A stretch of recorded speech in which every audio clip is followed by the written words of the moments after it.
Okey, tanpa membuang masa lagi, kita ada berapa? Kita ada 5 orang pelajar. Okey, kita akan mulakan sesi pembelajaran kita pada hari ini. Sekejap je sebab objektif pada kelas pagi ni adalah untuk awak siapkan tugasan awak yang cikgu tunjuk tadi. Ada 3 tugasan. Cikgu nak awak siap. Jadi kelas pada pagi ni sangat-sangat mudah, just untuk membantu awak menjawab soalan tersebut sahaja. Sebab pada kelas yang lepas kita dah pernah belajar tentang alloy. Alloy adalah campuran beberapa jenis logam. Campuran beberapa jenis logam. Sebab seperti yang awak tahu, logam contohnya, sekejap Okey. Nampak kat belakang cikgu ni? Apa dia ni? Kalau awak rasa ni agak-agak awak apa dia? Ramai orang akan jawab batu. Kan? Nampak cikgu pun nampak ni macam batu.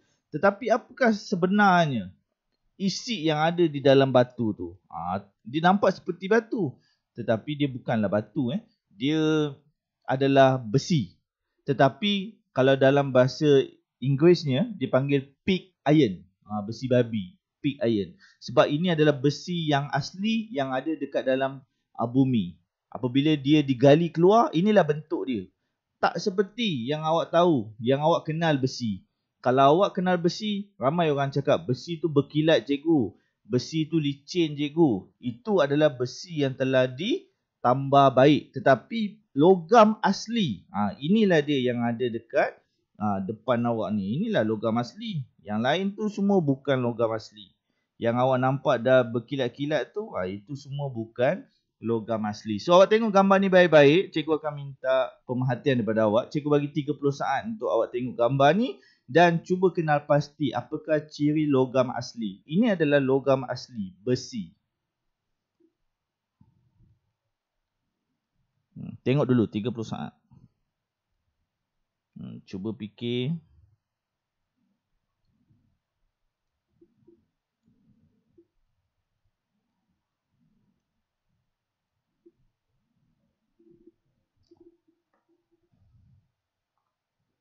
Okey, kita dah ada 6 pelajar, ada tambahan, ada Kimi Adam, bagus. Amir ada, Amir, terima kasih Amir. Amir dah hantar cikgu punya tugasan yang pertama. Thanks Amir.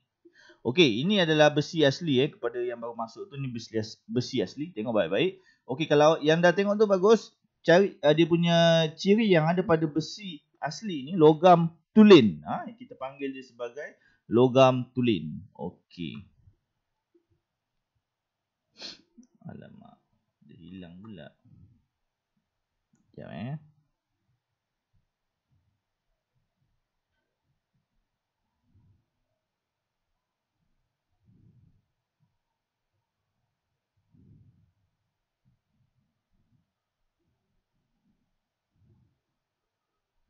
Okey, kalau awak dah tengok yang tadi tu, so bolehlah awak bagi tahu cikgu. Sekejap.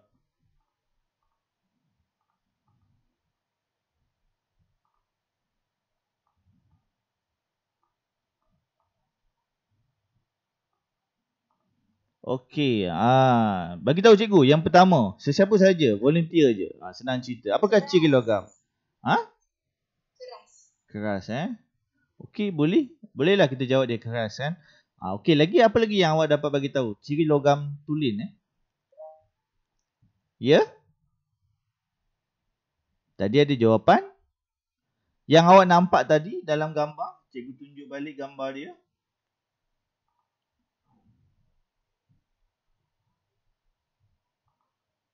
Ni dia. Apa yang ada dalam gambar ni? Apa ciri logam tulen ni? Ni adalah besi ni. Apa ciri dia? Cuba awak tengok permukaan dia. Kasar atau licin? Kasar. Permukaan dia kasar Kasar. Adakah dia berkilat? Berkilat ataupun tidak? Adam. No Hakimi Adam. Berkilat tak? Dia tak berkilat. Lepas tu kalau awak tengok besi kalau awak tengok besi yang biasalah, contohnya pagar ataupun tiang dekat sekolah. Setelah sekian lama, 20-30 tahun, apa jadi pada besi tu? Bagus. So ini semua adalah ciri-ciri logam. Kalau awak tengok ciri-ciri logam yang kita dapat kenal pasti ni, bukan semuanya baik. Tadi ada jawapan daripada awak yang mengatakan logam ni keras. Ya betul keras, tetapi masih boleh dibengkokkan. Dan dia lembut jugalah. Contohnya aluminium. Boleh ke aluminium tu kita cakap dia sebagai logam yang keras? Boleh? Tak, sebab dia lembut. Sebab kita pijat tin minuman pun kemek. Jadi, tak semua logam tulen itu keras. Ada juga yang lembut. Dan dia kasar. Bila kasar, nampak tak cantik. Susah untuk dijual. Dan dia juga tidak berkilat. So, bila tidak berkilat, permukaan dia tu tidak menarik perhatian. Dan susah untuk dikomersialkan. Dan dia juga mudah berkarat. So, ini antara dia punya faktor-faktor yang menjadikan logam tulen ni tak sehebat alloy. So, alloy ni dia lebih baik. Sebab dia adalah campuran dua jenis logam. Alloy lebih baik. Sebagai contoh, macam mana nak buat alloy? Kita akan ambil satu jenis atom logam. Contohnya cikgu ambil logam. Ni logam apa ni? Pernah dengar? Logam apa ni, Danish? Logam apa yang cikgu tulis? Kat mana awak jumpa? Tahu? Kita jumpa dia dekat dalam wayar. Dalam wayar yang warna perang, yang warna emas, macam keemas-emasan dalam wayar. Itulah cuprum ataupun copper. Apabila cikgu ambil atom copper ni, dia ada banyak lah sebab dia kan pepejal. Jadi susunan dia macam ginilah atom dia. Tetapi cikgu tambahkan logam lain dalam atom copper ni tadi ataupun cuprum ni tadi. Cikgu dengan gatalnya, cikgu menambah logam atom lain. Iaitu atom apa? Atom timah. Timah adalah sejenis logam. Logam untuk awak solder. Kalau awak pernah buat kerja-kerja kemahiran hidup ataupun reka bentuk masa tingkatan 1 sehingga 3, awak pasti kenal timah, iaitu solder. Untuk kita solder pada board elektronik. So itu adalah logam juga. Jadi bila cikgu campurkan kedua-dua jenis logam ini, cikgu dapatlah alloy. Ini yang kita panggil alloy. Ini kita dah tak boleh panggil logam. Sebab dia ada dua jenis logam dalam ni. Jadi dia bukan lagi logam yang tulen. Dia bukan lagi logam yang tulen. Bukan. Tetapi dia dipanggil apa? Alloy. Apakah sifat-sifat alloy? Pertama, alloy itu sangat keras. Alloy juga ringan. Alloy juga berkilat, nampak cantik. Dan alloy juga tahan karat.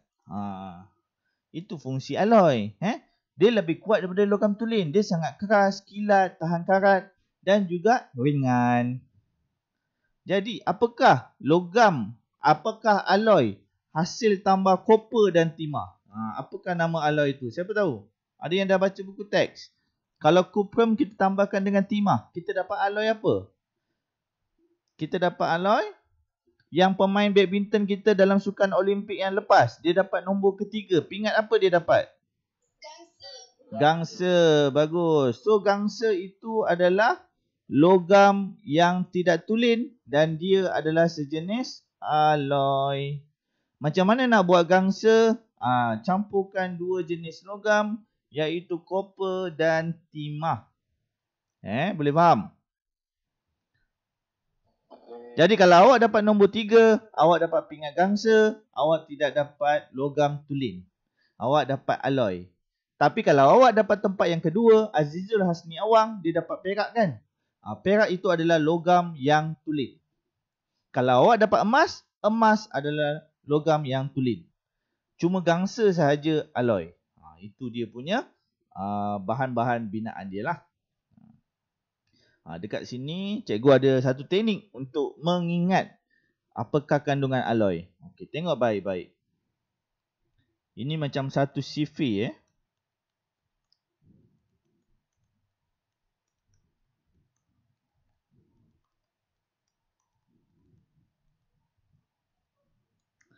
Okey, siapa yang boleh baca untuk cikgu CV ni? Kita minta Putra ada Putra Noor Irwan. Ada, Putra ada. Boleh buka mic. Cuba baca. Gangkuti. Yang kuzi dengan tertingkum. Kum. Rum. Okey, bagus. Terima kasih banyak. Ini adalah CV untuk awak menghafal 3 jenis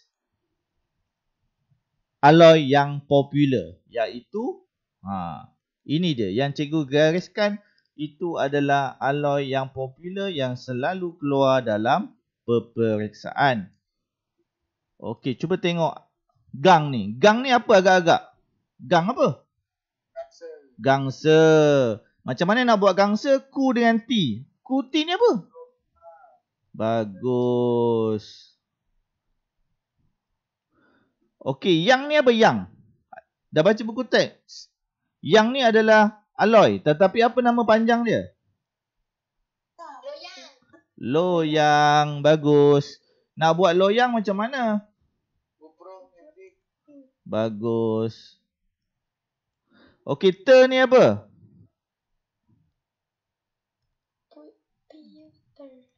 Pewter. Cikgu AJ macam mana ni? Pewter. Pewter ni adalah bahan-bahan perhiasan di dalam rumah. Contohnya kalau zaman-zaman nenek kita, dia ada teko Aladin. Dia letak dekat rumah teko Aladin. Memang banyak. Kalau awak pergi rumah nenek awak, mungkin bukan nenek awak ataupun moyang awak. Sebab zaman nenek cikgu. Jadi kalau awak, mungkin zaman moyang awak lah. Jadi zaman-zaman nenek cikgu tu memang dia suka simpan alat-alat perhiasan macam teko Aladin. Kebanyakan teko Aladin ni daripada zaman moyang kita sampai sekarang pun boleh guna lagi. Kenapa boleh guna lagi? Kenapa tak berkarat-karat? Cuba tanya mak bapak awak, kenapa dia tak karat? First sekali sebab dia mahal dan dia adalah sejenis alloy yang bernama pewter. Macam mana nak buat pewter? Bagus. Timah dengan cuprum. Okey, ini adalah dia punya teknik untuk menghafal. Gang kuti, yang kuzi tertimrum. Itu adalah kaedah untuk menghafal. Sebab 3 ni adalah alloy yang popular lah. Alloy yang popular yang selalu keluar. Okey. Boleh faham tak sampai sekarang? Yang untuk bahagian ni boleh? Boleh. Bagus.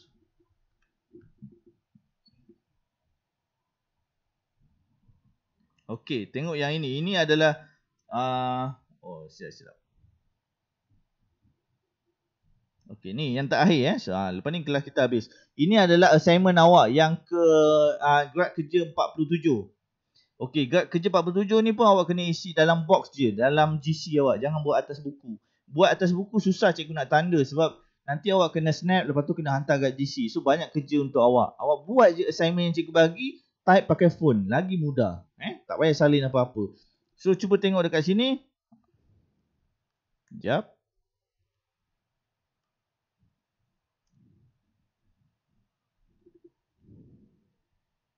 Okey, kalau awak okey, dia tak boleh zoom Okey, tak apa. Okey, kalau awak nampak dekat sini, dia ada hammer dekat sini. Ada hammer, lepas tu dia ketuk bola keluli. Yang ini adalah bola keluli. Bola keluli ni adalah bola yang sangat keras lah. Lepas tu yang kat sini digunakan bongkar. Kat sini adalah bongkar. Tetapi bongkar apa? Bongkar 2 jenis bongkar. Iaitu bongkar yang pertama adalah cuprum dan yang kedua adalah loyang. Siapa lagi keras? Siapa lagi kuat? Dia ada 2 jenis bongkar dekat situ. Cuprum dan loyang. Yang ikut awak belajar tadi. Yang mana lebih kuat? Kupro. Pasti? Kenapa awak cakap cuprum tu lebih kuat? Kupro Dia logam tulen tau. Logam tulen dia kuat tetapi dia tidak sekuat alloy. So awak kena ingat alloy tu yang paling kuat. Alloy yang paling kuat. Cuprum dengan loyang, yang manakah alloy? Loyang. So loyang tu lagi kuat. Jadi sekarang ni dia buat apa tau? Dia ambil hammer, dia ketuk bola tu. Bila dia ketuk bola tu nanti dekat dalam bongkar ni mungkin adalah lekukan. Dia melengkung lah kat sini. Dia lekuk lah sebab kena ketuk kan. So dekat sini dia kata kalau gunakan bongkar copper, dia punya ketukan yang pertama menghasilkan 0.8 mm lekukan. Kalau cubaan yang kedua, dia ketuk lagi sekali, dia menghasilkan 0.9 mm lekukan. Okey, kita tengok loyang pula. Kalau dia menggunakan loyang, dia ketuk, dia menghasilkan lekukan sebanyak 0.3. 0.3. Kali kedua dia cuba, lekuk juga tetapi 0.4. Okey, kita tengok yang warna biru tu adalah loyang. Yang warna biru tu adalah copper. 0.8 dan 0.9. Okey, dia punya purata dia berapa? 0.8, 0.9. Nak cari purata, tambah. 0.8 tambah 0.9 bahagi 2. Jadi awak akan dapat 0.85. Okey, untuk yang loyang pula 0.3 tambah 0.4 bahagi 2 dapat 0.35. Boleh faham tak yang ni? boleh. Okey, siap. Logam mana yang menghasilkan? Yang ini cikgu tulis sebab dia kecil sangat kalau awak tak nampak. Bongkar mana? Bongkar mana yang menghasilkan lekukan yang paling sedikit? Loyang. Berapa lekukan yang dihasilkan? 0.35. Bagus, 0.35. Loyang menghasilkan lekukan yang sedikit berbanding cuprum. Itu dia punya pemerhatian lah. Okey. So dekat sini, kalau ada jadual, ini dah masuk teknik menjawab pula. Ini dah masuk teknik menjawab pula. Bila awak dapat jadual dalam peperiksaan, so apa yang perlu awak buat? Awak kena tentukan pemboleh ubah. Pemboleh ubah yang dimanipulasikan, ini soalan dia, pemboleh ubah yang dimanipulasikan. Mana pemboleh ubah yang dimanipulasikan? Pemboleh ubah dimanipulasikan adalah tajuk yang pertama dalam jadual, iaitu bongkah. Bongkah itulah manipulasi. Tapi kena ingat, pemboleh ubah tak boleh jawab satu perkataan sahaja. Awak tak boleh jawab bongkah macam ni. Tak boleh. Awak kena ada satu perkataan lagi dekat depan. Apa awak nak letak? Jenis bongkar. Bagus. Jenis bongkar. Okey. Pemboleh ubah yang bergerak balas pula. Pemboleh ubah yang bergerak balas, awak ambil pada tajuk yang kedua. Apa tajuk yang kedua? Tajuk yang kedua adalah kedalaman lekukan. Itu je. Itu pemboleh ubah. Okey. Yang pemerhatian, soalan pemerhatian kat bawah, cikgu nak awak buat sendiri dan cikgu nak tengok apakah pemerhatian. Tengok soalan baik-baik. Dalam gerak kerja 47, dia minta awak pemerhatian, tetapi pemerhatian tu sekejap, cikgu tunjuk ke awak. Okey, tengok soalan dia. Dia nak pemerhatian, tetapi pemerhatian Pemerhatian apa? Berdasarkan keputusan. Pemerhatian berdasarkan keputusan. Kalau awak tak menceritakan tentang keputusan, itu yang salah. Berdasarkan keputusan. Keputusan tu awak kena ceritalah. Awak tengok dalam jadual ni. Contohnya cikgu buat pemerhatian tadi, cikgu dah buat dah sebenarnya. Bongkar loyang menghasilkan kedalaman lekukan yang lebih sedikit berbanding bongkar kuprum. Jadi kena ada ayat berbanding. Kalau tak ada ayat berbanding tu boleh jadi salah. Kena ada ayat berbanding. Sebab dia nak berdasarkan keputusan. Dalam jadual keputusan ada 2 bongkar. Jadi kenalah sebut berbanding. Okey, sampai sini boleh faham? Faham, bagus. Okey, itu je kelas cikgu. Cikgu habiskan kelas awal. 9.35 dah habis dah. So, cikgu pada pagi ni cikgu ada 10 je pelajar. Ada 5 tak datang. So, 5 tu dia terlepas lah yang cikgu nak bagi tahu. Sebab yang cikgu nak bagi tahu ni panjang. Bila cikgu nak bagi tahu awak tak datang, macam mana cikgu nak type dalam WhatsApp tu panjang sangat informasi yang cikgu nak type. Cikgu just nak tunjuk kat awak. Yang ada ni 10 ni awak tengok baik-baik. Nanti awak boleh bagi tahu dengan kawan awak. Cikgu ulang balik. Dekat Google Classroom awak tu, awak dah ada sekejap awak dah ada awak punya assignment Contohnya ini adalah pandangan GC cikgu. GC pelajar mungkin lain. Jadi dekat sini awak ada upcoming assignment yang perlu awak selesaikan. Contohnya ada assignment yang perlu awak hantar pada hari Khamis. Due date dia pukul 3 petang. Hari Khamis ni awak dah kena hantar. Hari Jumaat ada 2 assignment yang perlu awak hantar pada hari Jumaat sebelum pukul 4. So, assignment ni adalah assignment yang sangat mudah. Sangat mudah. Ada setengah jam sebelum kelas cikgu tamat, pukul 10 pagi, awak boleh buat ni. Awak boleh buat. Apa yang perlu awak buat, awak klik. Klik pada assignment ni. Kalau awak klik, dia nampaklah assignment tu. Ni dekat instruction.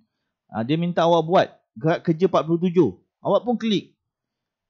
Bila awak klik, dia akan bawa awak pergi ke live worksheet. Dekat sini kita akan buat gerak kerja 47. Macam cikgu cakap, jangan buat dalam buku. Buat dalam GC ni sebab dia lebih mudah. Contohnya, cikgu dah ada box kat sini. Jadi awak tekan pada box ni. Tadi kita dah bincang, dia punya lekukan bagi bongkar koper ni tadi adalah 0.85. Awak pun type 0.85. Yang kat sini 0.35. Okey, pun boleh ubah dimanipulasikan pula. Awak pun tulislah jenis bongkar. Lepas tu apa awak buat? Awak pun hantar finish. Lepas dah finish, awak isilah ni.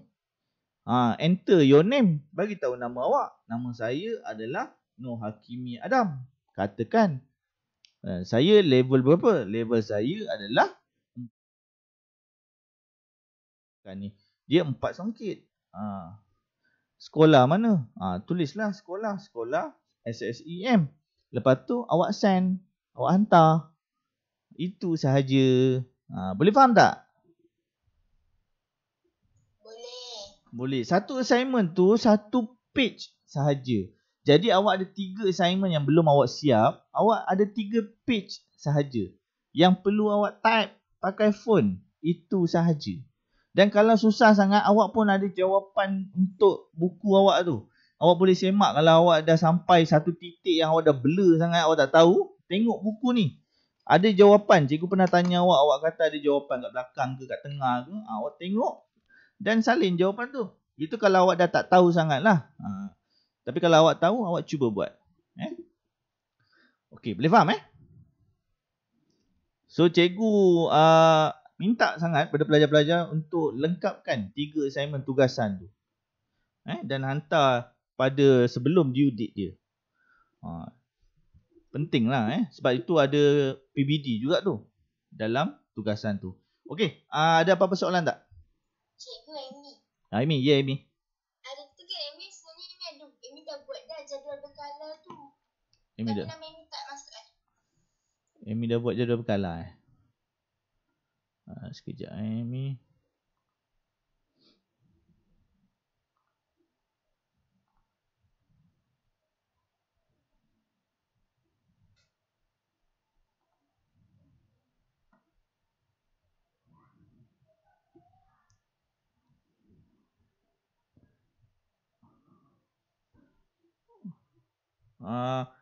Jadual berkala tu Yang dah bincang yang hari tu kita buat tu.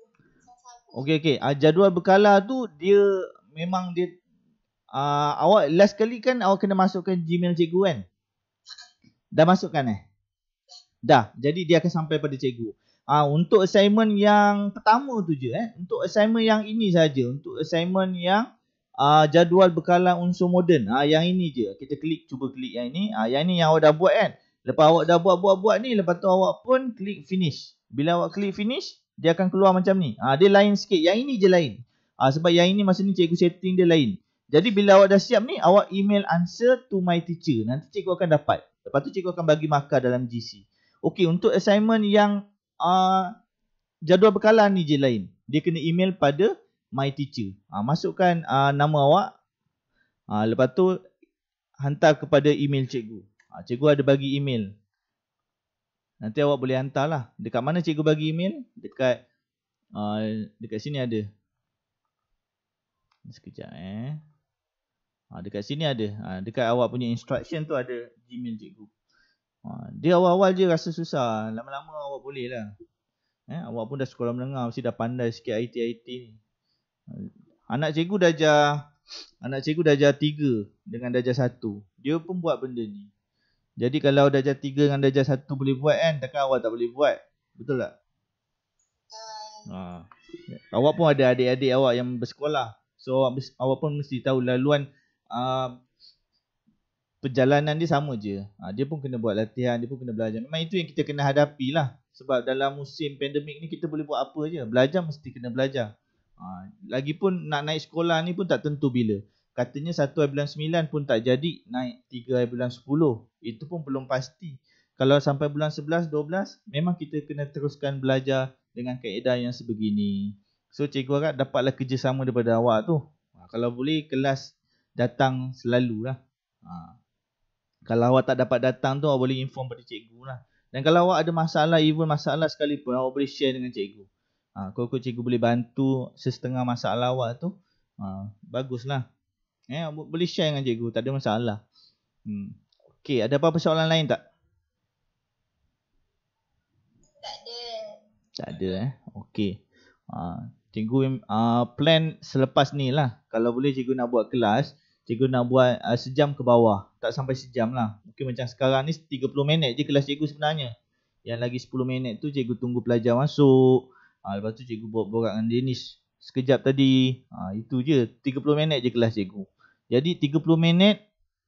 Kalau seminggu 2 kali, 1 jam je masa cikgu dengan awak. So cikgu minta ada komitmen sikit lah daripada awak. Okey, itu saja daripada cikgu. Kalau tak ada apa-apa soalan, cikgu minta awak keluar nanti. Awak boleh siapkan assignment yang telah cikgu bagi pada awak. Kalau ada apa-apa, WhatsApp je cikgu. Tak ada masalah. Okey, itu saja daripada cikgu. Kalau tak ada apa-apa, sekian. Wabillahi taufiq wa hidayah. Assalamualaikum. Jaga kesihatan. Terima kasih banyak. Terima kasih cikgu. Terima kasih. Okey.